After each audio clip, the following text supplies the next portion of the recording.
Hey everyone, and welcome back to the Marketer of the Day podcast. We are here with Brian Orr, who is the founder of Keaton Capital and the Twist Life. If you want to do your research on him, his last name is O-R-R, so that is Brian O-R-R. His website is thetwistlife.com, and Brian has seen all kinds of crazy things. He has been a DJ, and he currently has his hands in many investments, such as hospitality, the stock market, real estate investing. He hosts his own podcast where he does like we do. We interview all kinds of interesting guests. He interviews people to discover the person behind the personality. So, Brian, glad to be talking to you. Hey, Robert. How you doing, buddy? Fantastic. Better than ever. How about yourself? Doing pretty good myself. Yeah, fighting through, the current situation, but working through it.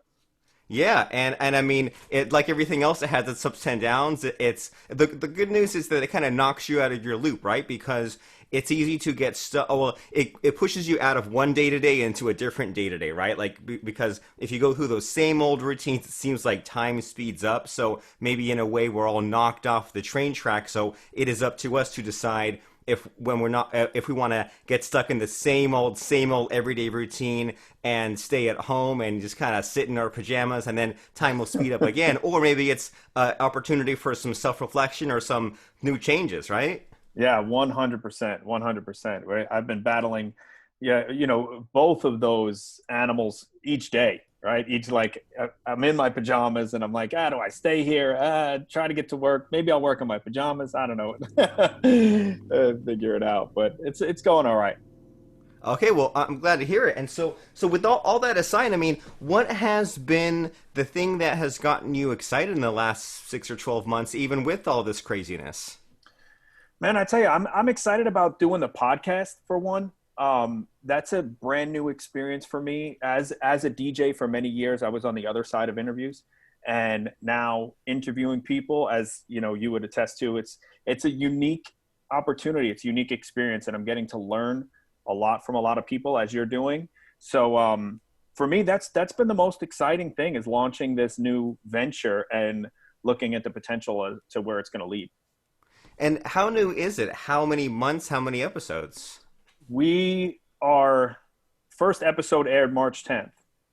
So okay. It's about 5 weeks old. Due to current circumstances, I've released a couple more than I intended to. I intended it to be a weekly, but out of, boredom and such, I mean, I started releasing sometimes 2 a week. So I think we're sitting at episode 15 right now. Okay. And why did you decide to embark on this venture? It was interesting. For me personally, what I started getting to a point, I'm 41 now, and I have 2 kids. And I started getting to a point where I was trying to think of ways to document my life for my kids. And, I started journaling, and that didn't work for me. I started a video blog, like vlogging, like today is Thursday and we made potatoes, like that sort of thing. That didn't really work for me either. And I just started thinking about stories that happened in my life and places that I've been and people that I met. And I was like, what if I can talk to some of these people and let them like tell my story to my kids through other people's voices? And it was in that sort of exploration and talking to a few of my friends who were actually willing to do that for me, that I was like, wow, these guys have, maybe I won't have other people tell my story. Maybe I'll have other people tell their story, and my story will just kind of come out through, whether my reflection on their story or shared experiences from their stories. And that's really how it landed on being an interview podcast. And as I was hearing these people's stories, I was like, maybe other people would like to hear these stories too. And let's just record it and put it out there. And that's kind of how we landed on it. Well, fantastic, so that's great, because you tried out these different things and you landed on what worked best for you. And I think you and I right now we're in like episode 700 something, and I kind of tried similar to what you were doing. Like I used to do blogging, and I used to like write these big long tutorials and things like that. But then that took like a month for me to make one. And then I tried video, and I'm not very consistent putting out the videos. And then it turned into the podcasting, which worked for a while, and I would like kind of teach this and that topic. But after even a handful of episodes, I was scrambling for content, and so I kind of discovered similar to what you have, where you never run out of material when you have new people, and there's always a little bit of you in there because it's not like the guests are just showing up and rattling off some monologue. You're like driving the conversation, and you're kind of like relating to different things. So I mean, yeah, it's kind of similar experience here as far as for some people the interview format just works, and it seems to be an easy way to like crank out a bunch of content, but it's also interesting, it's not crap. And as far as your guests that you've had, I see that you've had like millennial investors and someone who's cooking at home and people like that. So like what kind of guests have you liked, or who has really stood out for you? So one of my early guests that not all of the episodes have aired, as I'm sure you know. Like I still have some that I've recorded that I haven't put out yet that I will. But one of the ones that I have aired is a guy, Adam, who I actually knew growing up. We're a few years apart, but we're from the same neighborhood. And once we got through college, we ended up on a lot of the same sports teams and stuff. And him and I have similar stories. He was a medically retired police officer out of Brooklyn, and now he lives in North Carolina. Because of his physical disability, he had to pivot and do different things in his life. Now he actually coaches boxing, and he's an award-winning boxing coach now. He has three little kids. So it was in something like we talked about the preface for the whole show is in his discovery, in the conversation of learning more about him. I was able to reflect more on me personally and the things that I went through certain points in my life and certain pitfalls in my life and so on, and how I was able to find the resources to climb out of some of the darker periods and that sort of thing. So to me personally, that was a very reflective, very beneficial episode. But as far as content and stuff that episode's good for anybody to listen to. But as far as other types of things, I've just had a recent interview with a woman who created a whole technology on food allergies, and she's now in restaurants and helping people who are food sensitive or food allergy. I don't know all the proper terminology, but the allergic to certain foods, and they have this whole software where it's green light, red light, yellow light, and it just opens the doors to people on the types of foods that they can eat, and it opens the doors for them to go out. And then on the flip side, it actually increases revenues for businesses because they can increase their customer base and shorten their turnover time and that sort of thing. So there's really a lot of those episodes that I'm just learning so much about things that I never would have even crossed my plate, no pun intended. But all of that. It's a lot of fun. And I've had fun too. And you're making in the same way that when you interview people and they make you think of things, you're making me think of other things. Like this podcast is called The Marketer of the Day, and it would have been really easy to only limit to like just like business people or just internet marketers and people like that. But I mean, I had some guy that he does some kind of like drum circle therapy for people who have really bad anxiety. And your story made me think of, I had some a fitness coach on who she has like an Indian background, and she had all those recipes where she's like, well, here's how to make the healthy recipe with all the foo ingredients that taste bad on their own, but you add the Indian spices and it tastes really good. And she turned it into a whole kind of business. So it's like that's been a real eye opener for me as far as like, don't limit yourself to just the obvious guests. Like bring in people who are off the beaten path. And then also, since I'm sure you listen to podcasts too, sometimes podcasters will have like just some friend of theirs on, right? Or it's like some wife or some family member, just to get some other perspective and somehow make it work. And even if it's a little bit off topic, it's okay because you have another episode, right? It's not like every single thing has to be exactly on brand.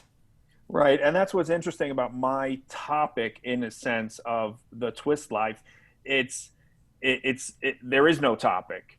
I mean, I know it's against all rules, right? Like I don't have this niche audience or anything, but it really is just about diversity in lifestyles, in the sense of like, you if I interview you, we talk about the challenges that you went through in your life to get to the point where you're at now.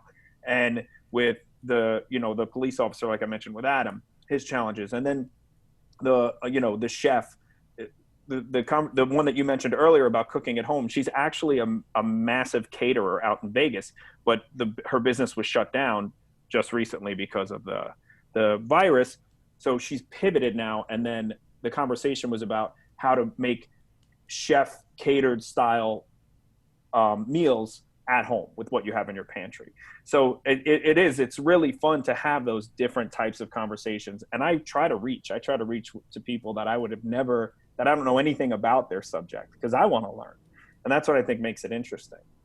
And like you said at the beginning, that a lot of this is so that you have this documented for your kids. Hopefully this will rub off on them, and they'll know it's okay to learn new things, right? It's okay to be curious. You don't have to just say, well, I'm a realtor and I'm only going to learn about realtor things. Well, it's okay to learn about off-topic things, because you might have to make small talk, or there seems to be this kind of motivational thread running through all these topics with people. And it's like you said, it's all about overcoming challenges and pivoting if the rug gets kicked out from under them. So it's like, it is about nothing, but in a way, if someone was looking for a daily or weekly dose of some motivational juice, then that would be the perfect type of person to subscribe to your podcast.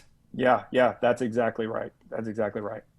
And so talking about all this makes me wonder, okay, well, this is fun, and this is a great way to network and get content, but where does the money come from in your business? How do you pay the bills? From here, there is no money. From the podcast, there's no money.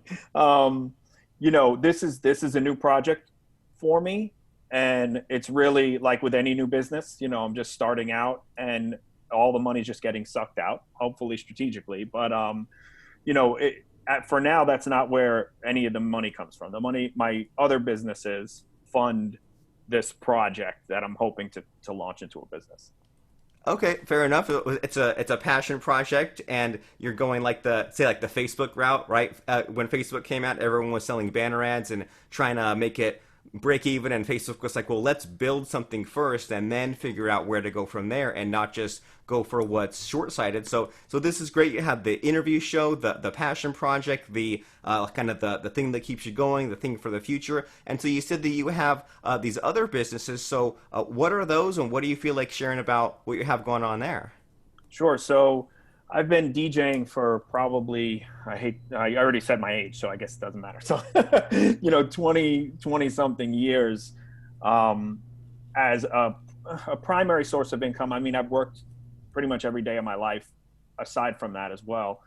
I also have a real estate company called Keaton Capital, and I invest now almost exclusively in multifamily real estate. And those are the two primary drivers, as far as monetarily, and those are also both passion projects, to be honest. I mean, it's sort of the way that I operate. I'm not gonna. I've dabbled here and there in things that I was not passionate about, or things that I didn't have much of an education in, and I failed miserably every time, whether it be financially or just emotionally, socially, whatever, in any which way, shape, and form. So I've come to a point in my life where I've really just landed on doing things that bring me joy. Okay, and fair enough, and that's part of life, right? To try all those different things, and that's why you take all these weird subjects in school, and that's why getting out of school, maybe you try some of those starter jobs just to pay the bills, because sometimes unexpectedly you might come across something that you like and what you don't like. And so have any of these skills that you picked up from the crappy jobs, or from like the DJing, or from the real estate, and now the podcasting, do any of the skills overlap, or are there any things that maybe like you picked up from like the DJing that applies to podcasting, or anything like that? Well, I'll tell you one thing, if you want to go in terms of skill, and then another in terms of identity in some sense, right? So if we talk about skill, and let's relate it to marketing and tie it in. One of the things that I learned very early on, and I've practiced since then, is marketing to some extent um, I guess marketing is a good enough word, that I would always do things differently. I mean, my DJ name is Twist. My podcast is Twist. I've been called Twist my whole life. Everything's always been different. It started when I was selecting different music styles and playing different music formats. When I was in the '90s, playing 45 records and LPs and rock and roll and house and everything, and all at the same time, which was not. It's common now. It wasn't as common back then. So it was in the way that I grew fame as a DJ. It wasn't in being the best technical DJ. I'm far from it, far from it. But I always positioned myself in a place where other people weren't necessarily positioning themselves. So, for example, DJs, musicians, everyone was trying to get into Rolling Stone or DJ Mag or whatever, that sort of thing. I was trying to get into Cosmo. I was trying to get into Cosmo because I would have been the only DJ in Cosmo. Now, Cosmo didn't necessarily, I never got into Cosmo, but I got into other magazines and TV appearances and things like that. And I did it as a DJ, but through different channels than every other DJ was trying to knock down. So instead of 500 DJs trying to get one column in one DJ magazine, I was one DJ that brought something unique to a magazine that didn't have anything to do with DJs. So that skill, I think, has transferred and just stayed with me in everything that I've done. And same thing, kind of like with the podcast. Like, I'm not like this massive rebel that's like anti everything.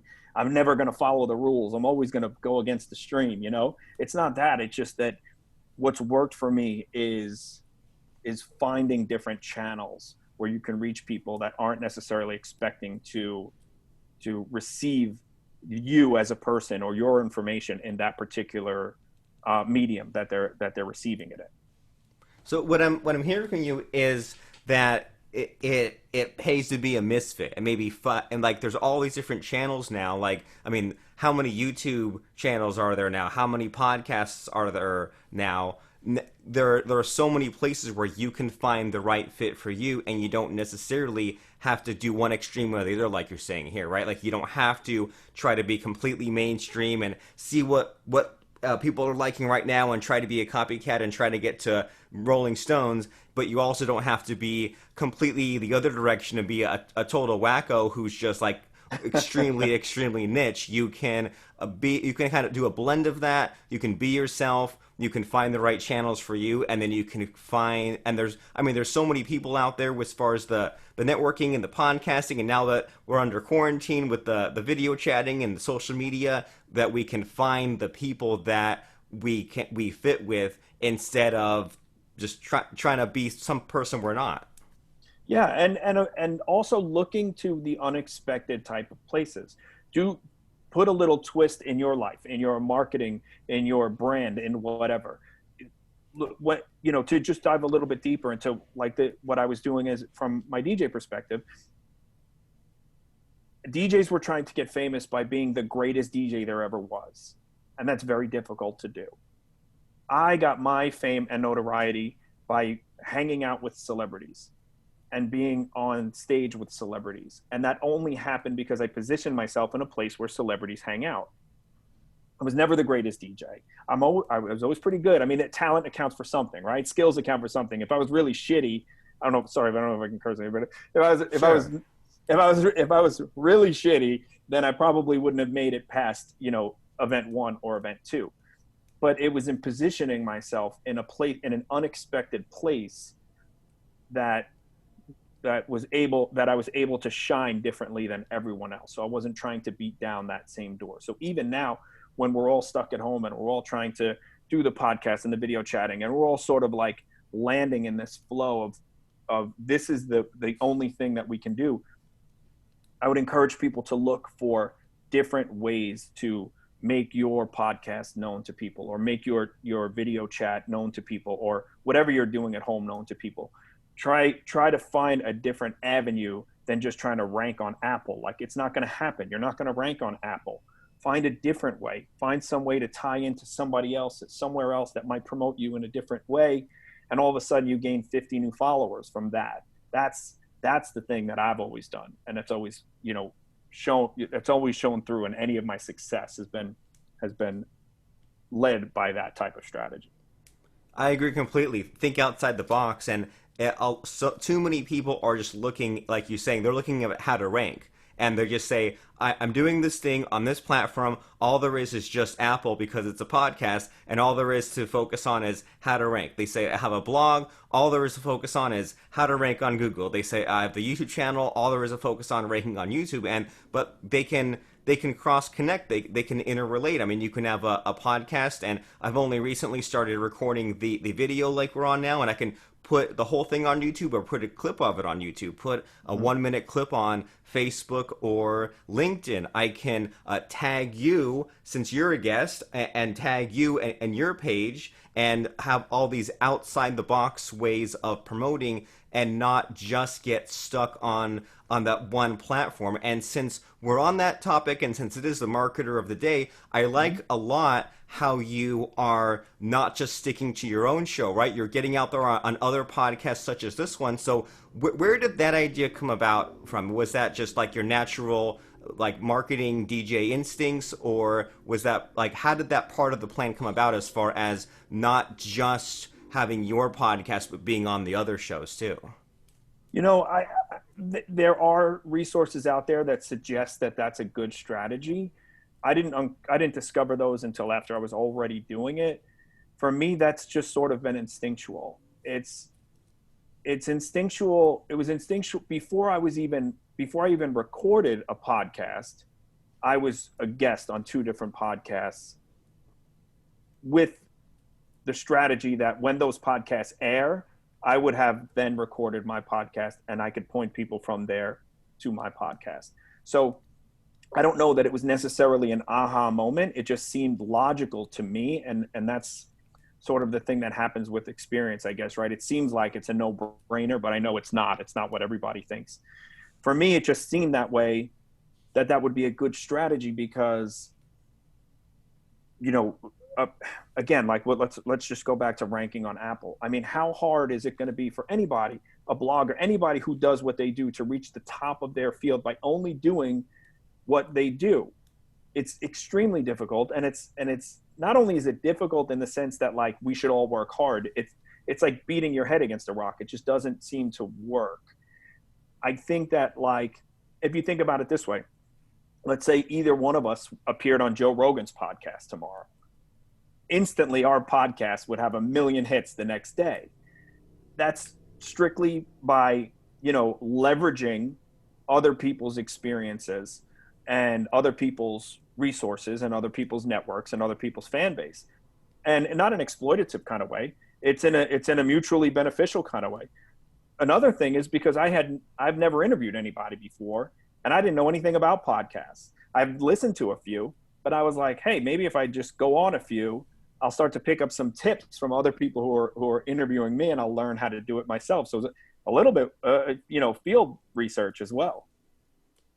Well, great, and it's just and I mean that's even an aha for me, that some things that are obvious to some people are not obvious to others, and I'm kind of like you. I don't quite fit into one exact type. I'm kind of a internet marketer plus a computer programmer, so I attract some of the more of the nerdy types, but not full on nerd, and a lot of them are kind of on the shy side, and they have that tendency to create the podcast, but then that's it, just create. They create the YouTube channel, but they just create, and then you look at their videos and it says 0 views, 2 views, and the 2 views are probably them just watching the video. 0 views, 0 views, and it's like you have to get out there. And as far as along those lines, there have been some like recurring themes. Like I keep hearing the same lessons over and over, and I think to myself, if I keep hearing this, it's that big. And for me, probably the second biggest thing has been don't just stay on where you're at, but also get out there and find those mutually beneficial exchanges with people, because that will never go out of date, right? All the weird, crazy traffic, ranking, backlink, whatever, that might come and go, but making those connections with people who already have their own audience, and you can kind of share that, or, Joe Rogan promotes you and then you ride that wave and all that, that will never go out of style. And the number one recurring tip has been to hire more, to outsource more, so that way you can just focus on just being the podcaster or just doing what the passion is and pay someone else a little bit of money to do all that technical stuff. So I know that your show is still, you said, fairly new, still only a handful of guests, but there are many episodes to come. There are many more. Have you come across any of these recurring themes yet, where like over and over you just kind of keep getting the same like 2 to 3 really big impactful lessons? For me, most of like you sort of um, wrapped up my podcast theme earlier in the pivot points, in the evolution, in the twists in life. I mean, that's really what it is, right? So that conversation happening over and over, a lot of what I'm getting is conversations about, you know, being deliberate in your actions, being flexible in your plans, being, you know, not taking anything to, it's not the end of the world, right? There's always tomorrow, kind of thing. So it really does, I guess, manifest itself in a like a self development, personal development, personal evolution kind of way is what a lot of the conversations end up being about. So while yes, we're learning about the skills in each person and their profession and so on and so forth, those are so varied. So if there was anything that was consistent, it would be the messaging on that, on you know, shit happens, and then and then what do you do from there? And that's what a lot of the messaging I got is. I like that, and that's inspirational in a number of ways, right? That you have that goal, you have that plan, you get the twists and turns, the bumps in the road, and you like might need to adjust. So that way, you change up what you do day to day or how you get there, but you don't lose sight of where you wanted to end up in the first place. And then, as far as you and doing these interviews, have you picked up any ahas from that, or is there anything that you'd wish you known about interviewing before you'd started this? I think the number one change that I've made so far is when I started, I was very scripted. I said I had guests fill out, 10 questions. These are the questions that I want to ask you. Give me a little bit of data about you, and then these are the questions that I'm going to ask, something like that. I know a lot of guests like to feel prepped for interviews and that sort of thing. And what I discovered very rapidly was that it sounded and felt extremely forced to me. I guess my skill set is in conversation. I am way more of a conversationalist than I am following the script. And that, that's a recurring theme in my life, right? I never kind of go by the script. So when I had the script, even though I was the one that wrote the script, I still felt very forced to execute based on that. So since I discovered that, I put all that aside and I basically asked guests like 2 questions in the pre-interview. And everything else from there, very similar to you and I right now, is in a conversation. And that's been the biggest change. And no, and when to answer your question more directly about if I wish I knew something earlier or would I change something, for me that answer is almost always no, because it's in the failures and the setbacks and the obstacles that I feel you do actually learn and grow and develop. And it's because of those that I feel like I've now landed on a better strategy and the shows are now better. So I wouldn't have traded it or chosen to do differently. Okay, yeah, and that makes a lot of sense. Your answer there makes me think a lot of how there's always that tendency to look back in the past and cringe, but if you do, that's good, right? Yeah. If you're always if you're every now and then going through some awkward moments, that means you're getting outside of your comfort zone. That means you're changing things up, and maybe even having the scriptedness of it early on and having all those questions early on. Maybe it was good just to get some episodes out there, or maybe it was good even as a little bit of a security blanket to make you feel good. But that's good that you're the kind of person that has that self-awareness, and you knew that, okay, I don't need this is not helping me, let's just wing it and it will be better. and it won't be polished, because if they want polish, they'll read Rolling Stone, they'll watch cable news, right? If they want all the fancy graphics, there's a place for that. This is Hmm. where it is real. This is where it's a little homemade, but the technology is good enough where it doesn't look like bad homemade. And so, yeah, it can be a lot of fun. And if people are looking for that kind of thing, where it's not clipped out and edited and scripted, and all the ums are taken out, and there's fancy music. If they just want the conversation, then your show, The Twist Life, is the place to go, right? Well, let me tell you, I do some editing. I do some editing, and I do make music, so there is some fancy music on there. But not But but no, not I like get, every I know, couple of right? Yes, seconds, yes, right? yes, Yeah. 100%. I know, I'm just joking with you, but yeah, it is. It's raw in the sense of conversation. I do a little bit of post editing. I don't go super fancy on it, but I do a little bit of it, and just because I'm still very uncomfortable with speaking, it's always been a problem of mine, even on one-on-one situations like this. It's still very difficult for me. So there are a lot of the ums and ahs, and as the the good thing is the edits are getting less and less as the shows progress. I'm having to edit less and less, or I feel like I need to edit less and less. So it is becoming more of a very raw conversation, um, and just sort of like, let's see what we end up talking about today. Well, fantastic. And if people want to tune in and find out what you are talking about today, where should they go? How do they subscribe? And is there any other website or resources that you want to recommend here today? I would say the twistlife.com is the primary source. I'm still very new at doing this myself. So the website is still fairly raw. I've been doing everything myself. I do have some interns, but aside from that, I've been doing everything myself in line with the podcast. So the website's a little raw, the blogs are a little raw, the show notes are a little raw. I mean, we're in extreme infancy. So, you know, if anybody's interested in learning with me or growing with me and seeing the evolution happen, it's happening right now in real time on the website on the twistlife.com. The social is the twist life, TheTwistLife. And then me personally, I switch it up here and there. I'm still having this identity crisis between Brian and DJ Twist, and some days my social says DJ Twist, and some days my social says Brian. So for now, if anybody's interested in the podcast directly, the twistlife.com is the easiest way.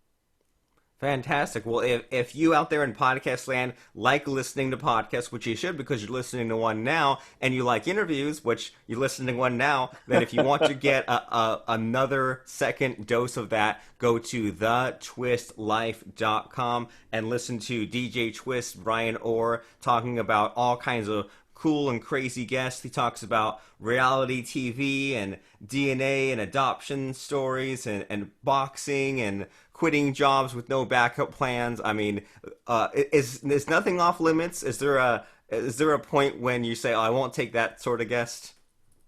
Yeah, I haven't gotten there yet. There's no politics on the show, so we can leave that. There's no politics whatsoever. Um, but aside from that, it's I, let's say we can. Who's the craziest, weirdest? Like I don't know, some kind of like death metal singer or something like that. I still want to know that guy's story. We might not play the music, but it would be kind of cool to know the story. So no, I don't really, as of yet, there's not really anything off limits. It's sort of like it said, just the person behind the personality. I just want to talk to people and just hear people tell their stories. Well, fantastic. And so you listening, if you are tired of listening that the same old people having the same old advice, the same old mentors, and you want to get outside the box, thetwistlife.com is the place to go. Follow Brian on social at thetwistlife.com. And thanks so much, Brian, for showing up and shooting the shit with me, since I guess we're cussing a little bit this episode. But we have fun. We go into all kinds of crazy topics, and I hope you had fun too. Yeah, this was really good. Thanks so much for having me, Robert. I appreciate it. Thank you.